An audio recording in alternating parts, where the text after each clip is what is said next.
Assalamualaikum warahmatullahi wabarakatuh. My name is Adam bin Ahmad Faizal and my ID is MA22002. Today I'm going to present about correlation.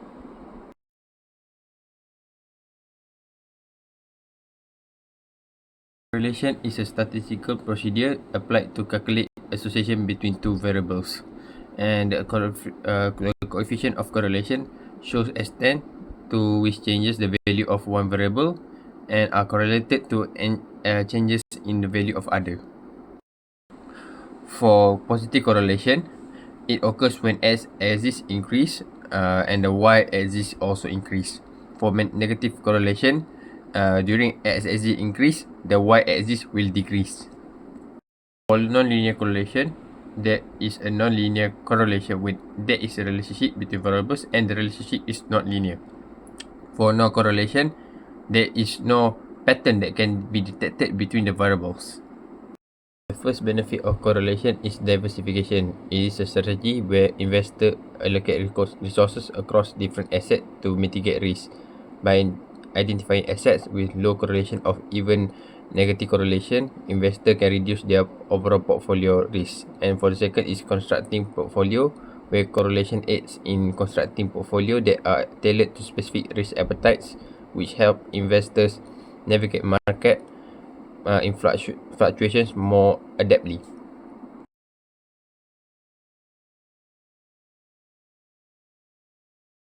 Pearson correlation developed by Carl Pearson. It measures the strength and direction of linear relationship between two variables. It is widely used in statistics to determine how closely related two data sets are. Pearson correlation coefficient is a statistical measure that describes the strength and direction of a linear relationship between two continuous variables. The value range between for Pearson correlation coefficient is between -1 and +1. For +1, it indicates a perfect positive linear correlation.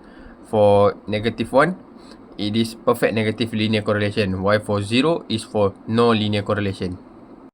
A Spearman correlation coefficient is a non-parametric measure of the strength and direction of the monotonic relationship between two variables, as it measures how well the relationship between two variables can be described using a monotonic function. It uses rank values instead of raw data, and the value range between -1 and +1. As we compare Pearson correlation coefficient and Spearman correlation coefficient, we know that Pearson correlation coefficient measure linear relationship, while Spearman correlation coefficient measure monotonic relationship. And for the calculation method, the Pearson correlation coefficient is based on covariance and standard deviation, while Spearman correlation coefficient is based on rank data and rank order. And the range of values is same, which is -1 to 1. Pearson correlation coefficient is sensitive to outliers, while Spearman correlation coefficient is less sensitive to outliers.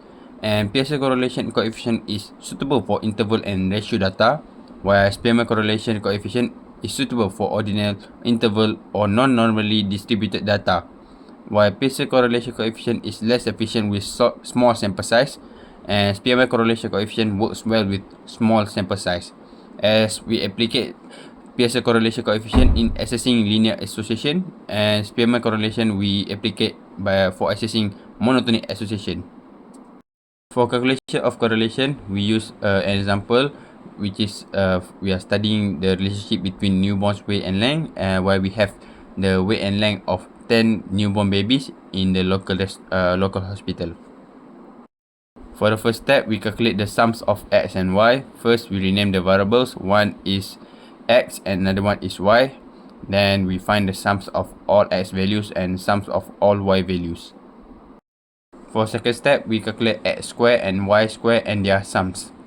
First, we create two new column, one for x square, one for y square. Then we calculate the sums of all x square values and sums of all y square values. For the third step, we calculate the cross product and its sum. So we create a new column and we multiply each value x value by its corresponding y value by using cross product, and we calculate the sum of all cross product.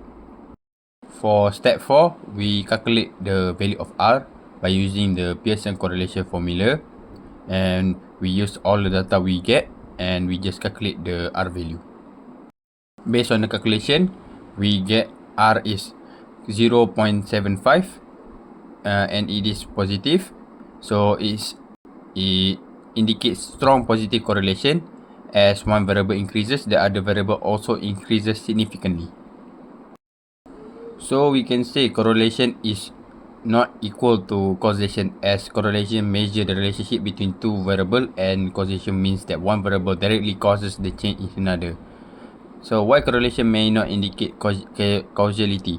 Because of random chance, as the relationship might appear due to coincidence with no real connection, and lurking variable. Another variable may influence both, making them appear related. The common tools for correlation analysis is weight-based correlation calculators, as it is quick, easy to use, no installation required. And second is Excel, as we use Corel function and it is simple and fast. Next, we use Python because it is automated and advanced. And we use statistical software such as SPSS, R, etc. It is full-featured for correlation and regression analysis. And lastly, the third, visualization tools. It creates charts and graphs to visualize correlation. For industry application in correlation, which is inventory, a car manufacturing company requests a high stock request from a spare part manufacturer after analyzing the correlation between spare parts demand and breakdown frequency. So the correlation value helps determine the optimal stock amount at the service center, as the demand at the manufacturing plant for parts such as brake pads increases after 3 years of car use. So using an ERP system such as SAP to monitor spare parts demand patterns over time. As a conclusion, correlation analysis is crucial in business and management for understanding relationship between variables. It helps in making accurate decisions, particularly in inventory management, by minimizing the risk of shortages or excess stock. That's all from me. Thank you.